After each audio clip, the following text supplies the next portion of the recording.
let's go check out our big news break. The USS Dauntless. Let's read more. First off, let's read the press release. Then we can watch the video. Coming in Update 83 Villains Part 2. The USS Dauntless. Once a deception for Voyager, now a symbol of Starfleet ingenuity. Epic interceptor built to transform hostile grinding. This is an epic interceptor requiring Ops 45 plus. It is a 15 tier ship with 75 levels, so similar to a lot of our specialty ships like the Revenant and Reliant and Relativity. Kind of starting, this ops range with this many tiers, so this will basically scale up from 45 to 70, a G4, G5, and G6 ship.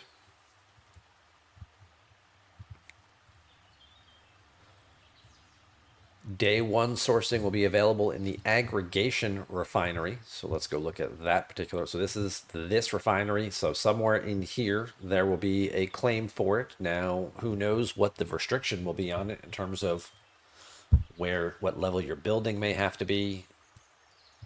Are you going to have your building to 51 plus to see it? Will it be added probably in with some of this other stuff? It would be silly for them to put that there, because if you can acquire the ship at 45, why would they put it here where your building has to be 51, because you can't upgrade the building that high? So it wouldn't make sense logistically for them to do that, but stranger things have happened.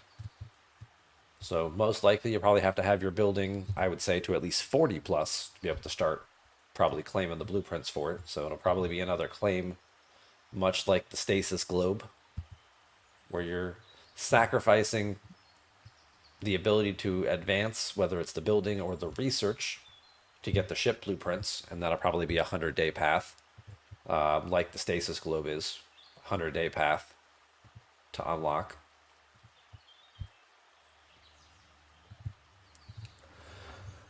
The ship brings a couple of specialty abilities to it. So you've got its first ability, Seek and Destroy. Activates the automated ability. It will just pick the closest non-Armada hostile targets and keep attacking them until either you turn off that ability or it expires. From what I understand, at tier 1, it'll be a 22, 24-hour cooldown. And the ability only lasts for 10 minutes. So effectively, it's a Cure Shara, right? Except it can't be used during wave defenses or arenas. And unlike the Cure Shara, where you have to keep clicking hostiles and kind of queuing them up, in this manner of things, the game isn't building a queue and stacking a queue, which is where the Cure Shara often fails. Because if it's got 4 or 5 ships built up in the queue and someone else comes along and takes out like the 3rd or 4th ship and creates a gap and a break in the chain, the Cure Shara kind of struggles there, because it's like, we were looking for this, but it's not here anymore. Well, what do I do now? And sometimes it'll just sit there for 30 seconds or 60 seconds because it's plotting like I would have gone to do this. And it's already factored that time in. And it's not until that timer sort of expires that then it sort of resumes attacking the other things, if that makes any sense. This one isn't queuing up ships like that.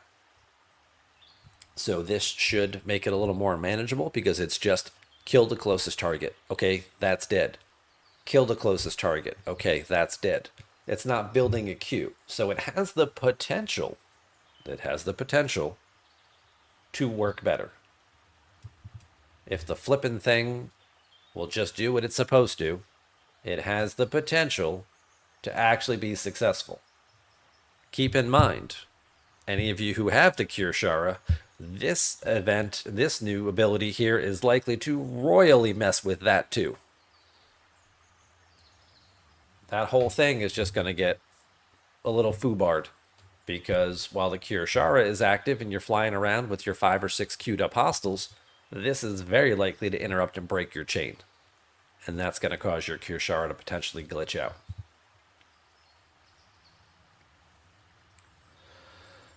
Other abilities that it's going to have here, Apex Barrier bonus. While that special ability is active, you're just getting more of a loot drop, which is awesome. That should help with your grinding for certain things, as long as it's got the cargo capacity to hold that stuff, because it's not increasing your boxes. If you're grinding faction rep, you'll get more rep. If you're grinding like ship parts or something specific, you'll get an increase there. But again, cargo space could be limited.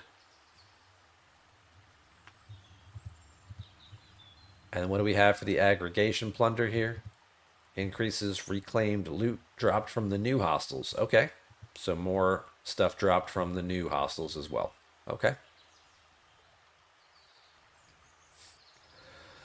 There's also a refinery that comes along with it, which will have milestone gifts, a daily strongbox claim that's going to have ship parts, prototype data, which is probably what you'll need to unlock either whether this is used for research for the ship, most likely.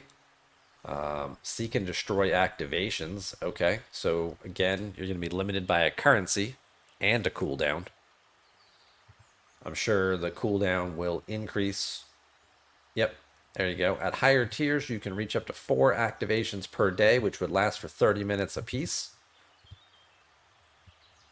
You'll probably have to scale it up through research and get extra tokens from your daily claim boxes. So there's your motivation for people to want to upgrade this ship faster. That's how they're going to monetize it, sell you packs. Because, like, here you go, 1 activation for 10 minutes is what you start with at tier 1. And you're going to have your higher level players who are going to just be like, this is great, right? I'll just go to the system I'm in, I'll hit the button, and it'll just auto kill everything for me for 20 or 30 minutes. This will do my MU grinding for me. Flying around the system, killing those hostiles, just killing whatever the closest ones are.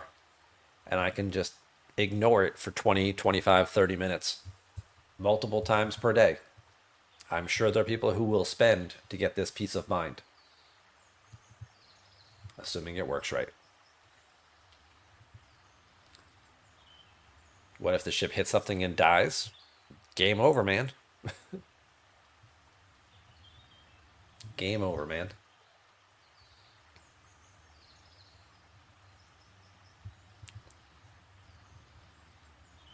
How does the Kirshara fail in solo wave defenses? I mean, there's a number of bugs with the Kirshara,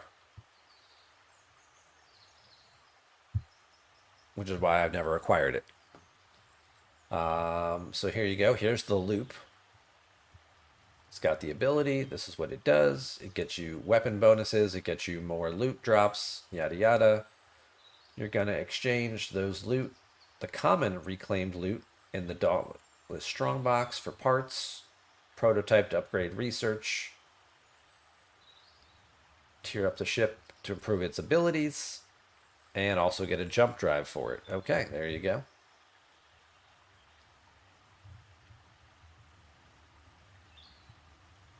The research that you're going to get for it is going to boost hull, shields, cargo, hazard resistance, and warp range. So again, another hybrid specialty ship that's going to get hazard resistance, like we've seen with ships like the Vindicator and things, where they get GS-31, right, where they're getting hazard resistance, so they can sort of become your grinders, and you're not using your faction ships as much because your faction trees don't have as much hazard resistance associated with them.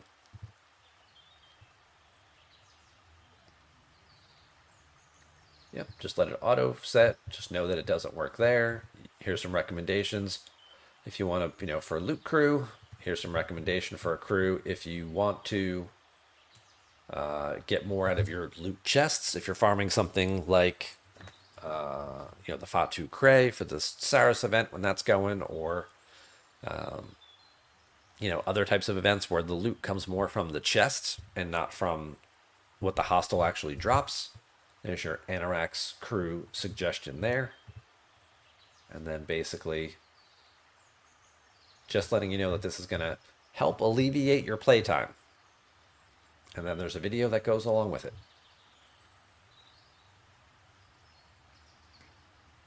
Ship gets some nifty bonuses with the ability once tiered up. Sure.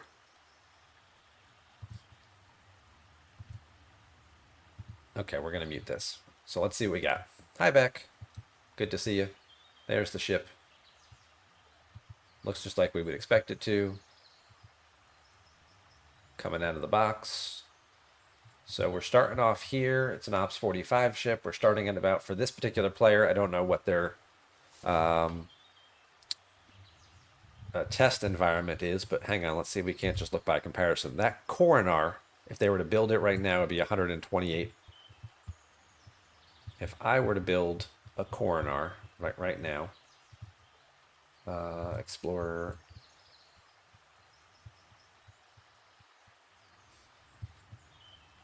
did I miss it? Okay, so if I were to build a Coronar, mine right now would be 114 million power. So so this test environment, possibly similar to me, more likely a couple levels higher, might be an Op 70 account that they're using for this. Still have the client open for it to keep. Yes, you're still going to have to be in the game, but you could be doing other stuff, right? You can just send that one ship off to do its thing while you're, running solo armadas or doing, a territory defense or something. Meanwhile, for 30 minutes, your ship is auto grinding hostiles in the background. So now you're not doing the auto grinding, or you just have, the game just open, just sitting there on your phone while you're watching TV, and it's just working. So maybe it'll work if the game is minimized in the background and you're scrolling through videos on YouTube, catching out to see what Tiberius put out recently. I don't know. Certainly would be worth a shot. Happy Cat's Op 70, your Coronar would be 152 million. Okay, so somewhere in the middle there. We'll split the difference. We'll certainly say this is somebody probably in the mid to upper 60s. So their ship is starting at 40 million power. Okay. There's the details about what's going on there. Skip ahead a little bit. So we can see we're using G4 materials to start. It is classified as a G4 ship, but it's a hybrid ship, so it will have those tiers where it will switch over in the middle. Probably, tier 6 and then tier 11. It'll switch from, to 4 to 5 and 5 to 6 star materials.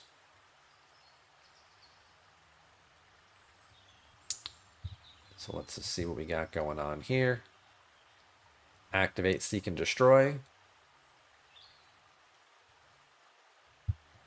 So we can also see that this thing started with, okay, so they've tiered it up a little bit because now it's up to 216 and now it's got a 21-minute timer. So they either did some research or they tiered it up a little bit. We didn't quite get to see that.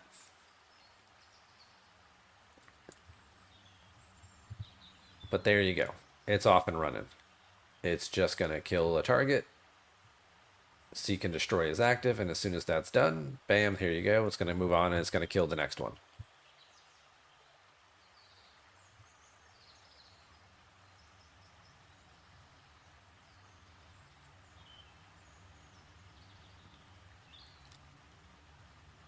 Now, it didn't go to the next immediate closest one, because that would be this one over here. Okay, it skipped this one. Maybe that one had already spawned after it had locked on or something. I want to go back and look at that.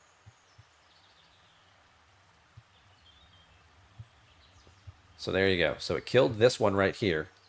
But you notice it's now moving to this target right here. It's skipping these two, both of which are closer. And both of which were actively spawned at the time it was engaged with this.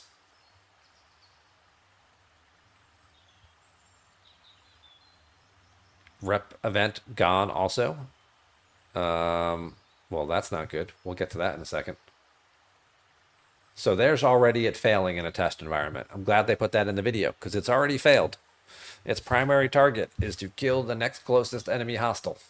And the first thing it did was skip 2 of them right in their own test video and move along to the next target. So how is it identifying? That time it went to the next closest one. Are there other things it's considering? I guess that's a thing to worry about. But I've already got concerns based on their test environment video. Now again, maybe that was an early alpha stage bug that they've since worked out through their beta testing. And by the time they launch it, they'll have that resolved. We'll have to wait and see. Again, they put the disclaimer at the bottom, footage all taken from a test environment. Things may change on final launch.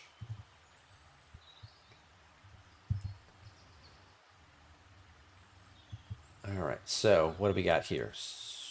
Oh, okay, so there you go. There's upgrade gift. So there's tier 2, there's tier 8. So this thing has certainly been scaled up a little bit for sure. Here's your, it's up to tier 9, I'm guessing, because it's daily strongbox. So this is a high 50s level test environment footage that they're showing. What do we got here? All right, so there's your rewards. You can see not only are you getting the materials to upgrade the ship, you're also getting materials to upgrade your building and do your research as well as the banner materials. Now this is just the gift chests for upgrading the ship. This is like a one-time claim thing. So you're getting stuff to upgrade the new prototype techs. You're getting stuff to do your refinery pulls. I'm curious to see what's in the strong box if they show that, though. We like one-time gifts. Here's your different types of currencies.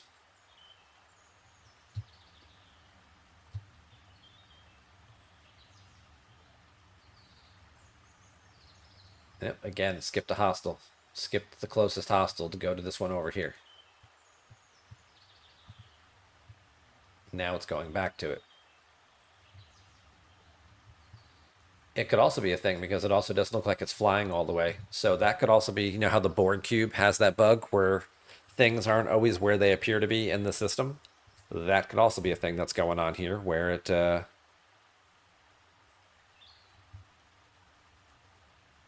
you're not quite seeing things in the right place, like what happens with the Borg cube. So maybe it is targeting the closest hostile. It just doesn't appear like it's targeting the closest hostile because the system is out of sync. So there's something too. All right, so we have our additional research here. This is going to be all the way out in the end past all the vengeance stuff. This is in the aggregation research tree, so not in the starship tree.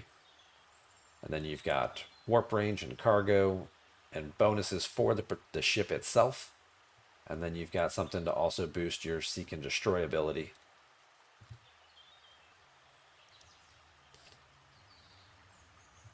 And then more hazard resistance. There's the jump drive. Okay. Skip ahead a little bit.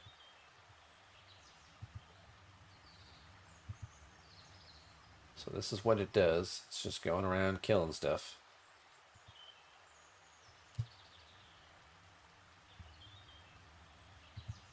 And it is supposed to have day 1 sourcing. So straight out the box, you're starting at, okay, we can see while Seek and Destroy is active, you're doing 145,000% damage increase. So this thing may not be very good at killing stuff without Seek and Destroy active. If you don't have Seek and Destroy going in, this thing may not do a whole lot of damage on its own. We'd have to see the actual stats on the ship, but obviously getting a huge damage bonus in just that tier 1, level 1, as well as a big Apex barrier bonus as well. So this quite possibly may not be a ship that you want to use. Unless you're using it for the search and destroy ability. Seek and destroy. You got a 3% loot drop is what it's starting at here. Okay. Now they're going to show you some crew options. There's your loot crew.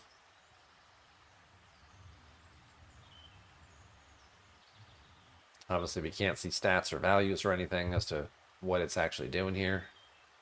But obviously, it's cutting through stuff pretty easily. We also don't know what time these screenshots were taken, right? Were they be taking them when it was fighting tier 2, tier 3, or were they when it was tier 8, tier 9?